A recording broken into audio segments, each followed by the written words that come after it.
Party bulletin की शुरुआत करते हैं। लोकसभा चुनाव की बात करते हैं। लोकसभा चुनाव के 6 चरण बीत चुके हैं और अब बारी है 7वें चरण की, जिसकी तैयारी के लिए बीजेपी आज अपने पदाधिकारियों के साथ एक अहम बैठक की गई है। इसमें deputy CM Keshav Prasad Maurya, cabinet मंत्री स्वतंत्र देव सिंह, जेपीएस राठौर समेत कई वरिष्ठ नेता मौजूद रहे। इस दौरान इन नेताओं ने अगले चरण के लिए रणनीति बनाई, तो वहीं दूसरी तरफ समाजवादी पार्टी और कांग्रेस बीएसपी ने भी 7वें चरण के लिए कमर कस ली है। सभी पार्टियों की निगाहें पूर्वांचल पर है और ये माना जा रहा है कि पूर्वांचल की ज्यादातर सीटों पर बीजेपी का कब्जा है। लेकिन क्या इस बार बीजेपी फिर एक बार पूर्वांचल को अपने कब्जे में ले पाती है, ये देखना सबसे ज्यादा दिलचस्प होगा। और इसी को लेकर सभी पार्टियां रणनीति बनाने में जुट गई हैं। 7वें चरण में उत्तर प्रदेश की 13 लोकसभा सीटें हैं जिन पर मतदान होना है और इसी को लेकर अब देखिए बैठक की गई है भारतीय जनता पार्टी की और रणनीति बनाई जा रही है। तो देखिए 7वां चरण 1 जून को यहां पर मतदान होगा। 13 लोकसभा सीटें हैं। मैप के जरिए आप देखिए वो कौन कौन सी सीटें हैं जहां पर मतदान होगा। प्रधानमंत्री नरेंद्र मोदी की वाराणसी सीट है और साथ साथ गोरखपुर सीट भी है जहां से सीएम योगी आदित्यनाथ आते हैं। और ये दोनों ही सीटें साथ साथ इनके आप देखिए आसपास की जो तमाम सीटें हैं इन पर और भी ज्यादा जो कहा जाए कि प्रभाव पड़ेगा गोरखपुर और वाराणसी का, क्योंकि यहां पर सीएम योगी आदित्यनाथ भी आपको ताबड़तोड़ चुनाव प्रचार करते हुए नजर आएंगे। प्रधानमंत्री नरेंद्र मोदी यहां पर नजर आएंगे। 1 जून को मतदान होगा, लेकिन उससे पहले पूरी ताकत तमाम राजनीतिक दल इन्हीं 13 लोकसभा सीटों पर चुनाव प्रचार के लिए पूरी तरह से जुटे हुए हैं और पूरी ताकत झोंक दी है।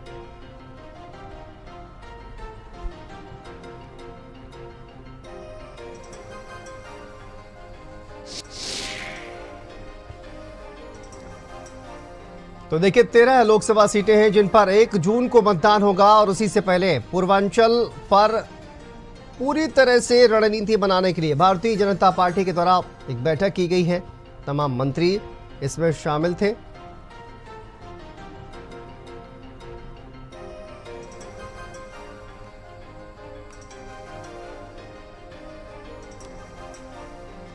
तो पूर्वांचल पर बीजेपी, समाजवादी पार्टी, कांग्रेस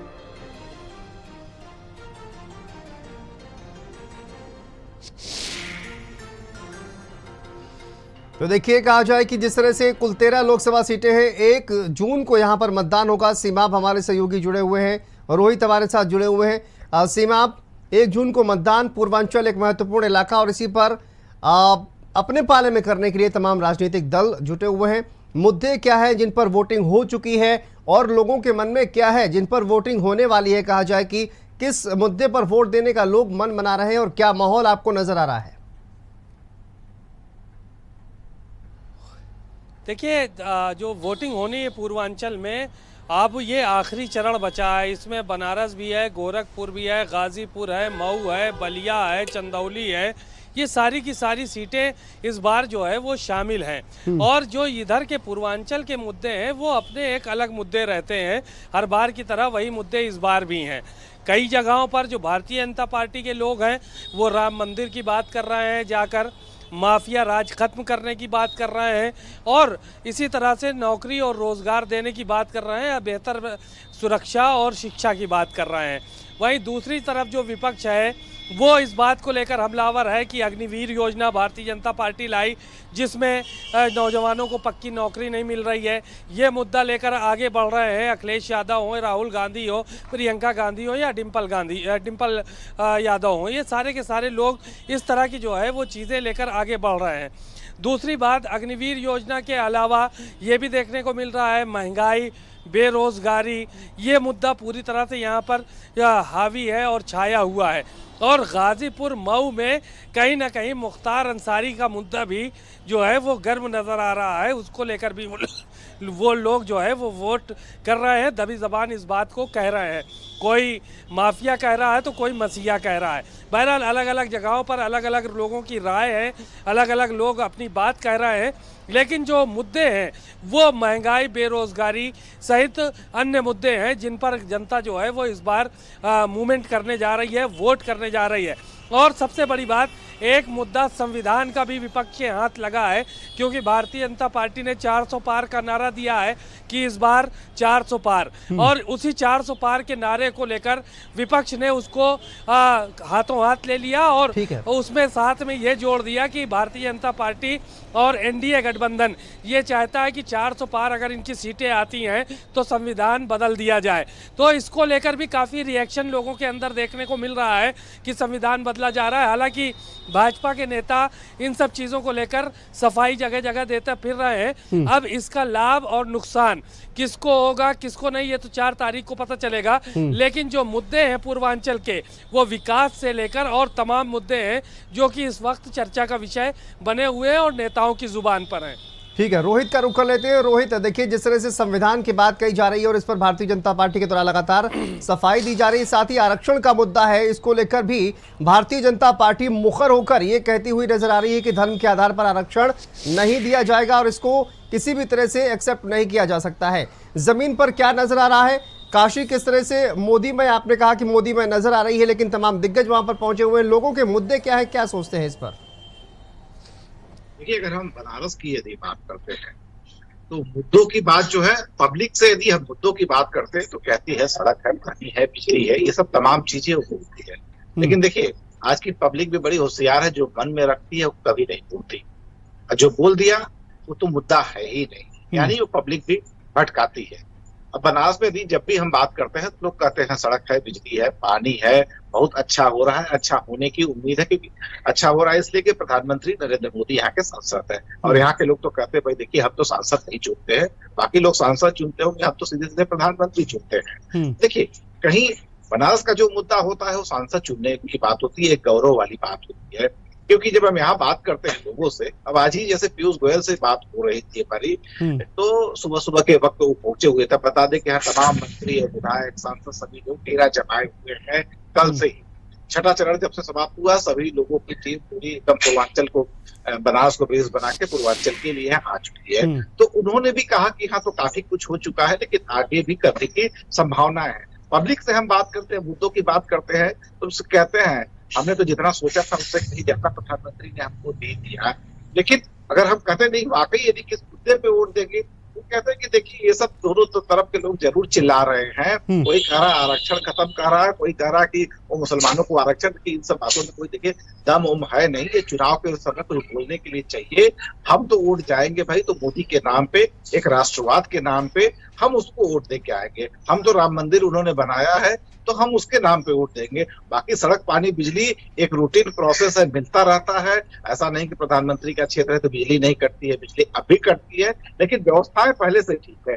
अगर मुद्दों की हम बात करें तो तीसरी बार लगातार प्रधानमंत्री चुनने का मुद्दा बनारस की जनता ने बनाया है। बिल्कुल, और बनारस की जनता ये मानती है कि वो सांसद नहीं चुन रहे हैं बल्कि एक प्रधानमंत्री चुन रहे हैं, और इस वजह से ही कहीं ना कहीं वो प्रधानमंत्री नरेंद्र मोदी को बार बार जिताकर सदन में भेजती है। ठीक है, कुंदन मिश्रा हमारे साथ जुड़े हुए हैं कुशीनगर से। कुंदन, कुशीनगर में एक मोदी फैक्टर क्या वहां पर चलता हुआ नजर आ रहा है, और साथ साथ जो तमाम अन्य दल हैं, चाहे छोटे छोटे जो दल हैं, उनकी अगर बात कर ली जाए तो वहां पर क्या लोगों के बीच क्या जो मुद्दे हैं वो नजर आ रहे हैं आपको, या मोदी फैक्टर, योगी फैक्टर वहां पर चलता हुआ दिखाई दे रहा है?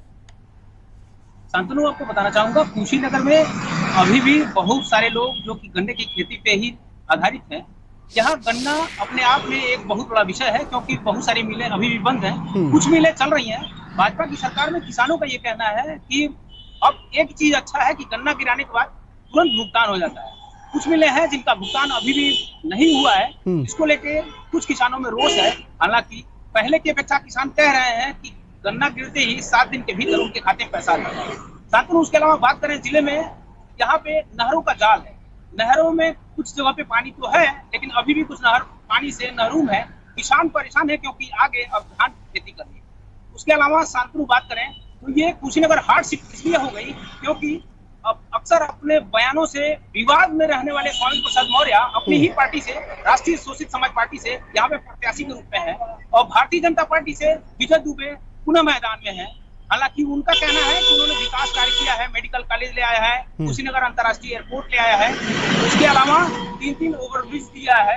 और बात करें अगर बहुजन समाज पार्टी की, तो एक फौज का रिटायर्ड आदमी शुभ नारायण चौहान मैदान में है और गठबंधन जो कि सपा के खाते में सीट है, यहाँ पे अजय प्रताप नारायण सिंह कुंदन, जमीन पर क्या माहौल दिखाई दे रहा है और स्वामी प्रसाद मौर्य किस तरह की टक्कर देते हुए नजर आ रहे हैं, आपको लगता है? जैसे आम आदमी की बात करें तो कहीं न कहीं बहुत सारे लोग नाराज हैं। उनका कहना है कि पिछले 17 सालों से ये माननीय रहे तो इन्होंने क्या किया। वहीं जो उनके समर्थक हैं उनका कहना है कि स्वामी प्रसाद मौर्य ने कुशीनगर के लिए बहुत कुछ किया। लेकिन बात करें अगर वर्तमान के परिदृश्य की, तो कुशीनगर में सड़कों का जाल बिछा हुआ है। कुछ गांव की ही ऐसी सड़कें रह गई होंगी जो बाकी हैं और अन्य लोग पहले की अपेक्षा यहाँ की सुविधाओं से, बिजली से खुश हैं। तो वही कुछ लोग ऐसे भी हैं जिनको अभी और की जरूरत है। जी शांतनु। बिल्कुल, कुछ लोग खुश नजर आ रहे हैं लेकिन कुछ लोग अभी भी शिकायत करते हुए नजर आ रहे हैं और ये सिलसिला जो है वो हर जगह कहीं ना कहीं बरकरार रहता है। देवरिया का रुख कर लेते हैं, हमारे सहयोगी प्रियव्रत हमारे साथ जुड़े हुए हैं। प्रियव्रत, बताइए देवरिया में किस तरह का माहौल दिखाई दे रहा है, लोगों के मुद्दे क्या हैं और किन मुद्दों पर वोट करने के लिए लोग तैयार हैं और क्या कुछ उनका जो मन है वो क्या कह रहा है? बिल्कुल शांतनु, अगर बात की जाए तो यहाँ पर पूर्वांचल जो है वो गढ़ रहा है बीजेपी का, क्योंकि 2019 का भी जिक्र करना चाहूंगा, क्योंकि 2019 का जब रिजल्ट आया था तो पहले चरण की बात की जाए तो सबसे बड़ा जो झटका था बीजेपी को तभी लग गया था कि 8 सीटों में से 5 सीटें जो थी वो विपक्ष के खाते में चली गई थी। महज 3 सीटों पर बीजेपी को जीत हासिल हुई थी, लेकिन पूर्वांचल तक आते आते बीजेपी ने को कर लिया था और गढ़ कहा जाता है बीजेपी का। यहाँ पर अगर बात की जाए तो मौजूदा सांसद का टिकट काट दिया गया, रमापति राम त्रिपाठी का टिकट काट दिया गया। तो वहीं इंडिया गठबंधन से यहाँ पर प्रत्याशी के तौर पर अखिलेश प्रताप सिंह को चुनाव मैदान में उतारा गया है। तो वहीं शशांक मणि त्रिपाठी को बीजेपी से इस बार बड़ा भरोसा है बीजेपी को कि बीजेपी की जो नैया है यहाँ पर वो शशांक मणि त्रिपाठी पार लगाएंगे। तो वहीं संदेश यादव बीएसपी के इस बार यहाँ के प्रत्याशी। देखिए शांतनु, मैं कई सीटों पर यहाँ पर गया, चाहे मैं कुशीनगर की बात कर लूँ, कुशीनगर में त्रिकोणीय मुकाबला थोड़ा थोड़ा होता हुआ नजर आ रहा है। वहाँ पर विजय दुबे बीजेपी की तरफ से प्रत्याशी हैं, पिंटू जो है अजय सिंह पिंटू वो इंडिया गठबंधन की तरफ से समाजवादी पार्टी के प्रत्याशी हैं। तो वहीं राष्ट्रीय शोषित समाज पार्टी आरएसएसपी के अध्यक्ष जो है स्वामी प्रसाद मौर्य, जो लगातार विवादों में रहे हैं, उन्होंने हिंदू धर्म को लेकर जो बयान दिए और कई बार वो वहां से विधायक भी रहे, लेकिन इस बार जनता ने उन्हें नकार दिया। वहां पर अगर बात की जाए तो त्रिकोणीय मुकाबला होता हुआ नजर आया है। यहाँ पर चीनी मिल का मुद्दा जो है वो एक प्रमुख मुद्दा रहा है, चाहे कुशीनगर की बात कर लें हम, चाहे यहाँ देवरिया की बात कर लें। चीनी मिल को लेकर यहाँ पर लोगों में रोष देखने को मिल रहा है। कहीं ना कहीं मुद्दे हैं, सड़क सुरक्षा, सड़क की बात कर लें तो सड़कों को लेकर भी देवरिया काफी मायनों में पिछड़ा हुआ नजर आया। ये सब तमाम मुद्दे हैं। एंटी इनकम्बेंसी भी एक फैक्टर है, क्योंकि यहाँ पर लगातार 2 बार से बीजेपी का सांसद है, लगातार 2 बार से ये कलराज मिश्रा यहाँ से 14 में चुने गए थे, 19 में रमापति राम त्रिपाठी चुने गए। शायद एंटी इनकम्बेंसी फैक्टर है जिस वजह से। ठीक है प्रियव्रत, एक बार रोहित का रुख कर लेते हैं। रोहित हमारे साथ जुड़े हुए हैं। रोहित, देखिए इस वक्त कहा जाए कि पूरा काशी मोदी में नजर आ रहा है, बल्कि कहा जाए कि बीजेपी में नजर आ रहा है, क्योंकि तमाम दिग्गज वाराणसी पहुंचे हुए हैं। किस तरह की कैंपेनिंग आप देख पा रहे हैं? चूंकि 1 तारीख को यहाँ पर वोटिंग होनी है, उससे 1-2 दिन पहले चूंकि चुनाव प्रचार भी थम जाएगा, तो किस तरह का तस्वीरें हैं, किस तरह की एग्रेसिव कैंपेनिंग आप देख पा रहे हैं और कितना प्रभाव कहा जाए कि प्रधानमंत्री नरेंद्र मोदी का पूरे पूर्वांचल पर, साथ साथ बिहार के कुछ इलाकों पर, लोकसभा क्षेत्रों पर भी पड़ता है? वाराणसी में देखिए कैंपेनिंग जो है बड़ा अलग तरीके से चल रहा है। अब आप समझने की कोशिश कीजिए, बस जनसभा में मंच पे भाषण नहीं दे रहे हैं, बाकी सब कुछ कर रहे हैं। उदाहरण दे रहे हैं, सुबह 6 बजे पीयूष गोयल नगर निगम पार्क में पहुंच जाते हैं, मॉर्निंग वॉक करते हैं, कुछ महिलाएं योगासन अनुलोम विलोम कर रही हैं, उनके साथ बड़े चुपचाप नमस्कार प्रणाम करते हैं। तो ये भी नहीं कहते हैं कि मोदी को वोट दीजिए, वो चुपचाप उनके साथ हालचाल लेते हैं, सुख दुख की बातें करते हैं, अनुलोम विलोम वो भी बैठ के करते हैं, फिर आगे चल जाते हैं। तो देखिए बॉडी लैंग्वेज से समझिए वो एक अपनी उपस्थिति दर्ज करा रहे हैं और बुद्धिमानों के लिए इशारा काफी। उसके बाद फिर निकलते हैं, बगल में चाय की दुकान पे बैठते हैं, चाय पीते हैं, अड़ी जमाते हैं, बनास की बातें करते हैं, फिर वहां से निकल जाते हैं। उसके बाद फिर 4 बजे यहाँ के जो इंटरप्रेन्योर एसोसिएशन है उनके साथ किस तरीके से काम धंधा चल रहा है, उनके मतलब 100-150 लोगों के साथ मीटिंग कर रहे हैं, हाल चाल ले रहे हैं, और कहीं भी ये नहीं कह रहे हैं कि नहीं आप मोदी को वोट ही दीजिए। हाँ, उनके साथ भारतीय जनता पार्टी के कार्यकर्ता चल रहे हैं, वो जरूर नारेबाजी कर रहे हैं, 400 पार की बात कर रहे हैं, लेकिन किस तरीके से कर रहे हैं। अब जेपी नड्डा का भी कार्यक्रम लगा हुआ है, तो मंच वाला कोई कार्यक्रम नहीं लगा है, भाई समाज के अलग अलग लोगों से मिलना जुलना, व्यापारियों के साथ, बुनकरों के साथ बैठक मीटिंग, मतलब उस जो एक प्रकार से जो बड़े नेता आते हैं, मंच लगाते हैं, भाषण देते हैं, उस तरीके की चीजें नहीं है। लोगों से व्यक्तिगत मिलना, मॉर्निंग वॉक करना, चाय पीना, शाम किसी दुकान पे बैठ जाना, यानी अपनी उपस्थिति को दर्ज करा के लोगों के दिल में एक जगह बनाना। अब सीधी सी बात है, अगर मैं चाय पी रहा हूँ दुकान पे, मेरे बगल में कोई एक बड़ा नेता मंत्री आ जाता है और मुझसे हाल चाल लेता है, तो कहीं ना कहीं एक अलग तो फीलिंग आएगी। उस फीलिंग को देने की कोशिश की जा रही है। तो बनारस में इस तरीके से एक अलग तरह का चुनाव प्रचार चल रहा है और लगातार कल स्मृति ईरानी आने वाली हैं, उनका आने का कार्यक्रम है, लेकिन कहीं जनसभा वगैरह नहीं है, तो जाहिर है वो भी लोगों के बीच में जाएंगे। तो तमाम मंत्री नेता जो है भारतीय जनता पार्टी के। ठीक है रोहित, बहुत बहुत शुक्रिया, आप सभी का बहुत बहुत शुक्रिया इस तमाम जानकारी के लिए, अपडेट के लिए।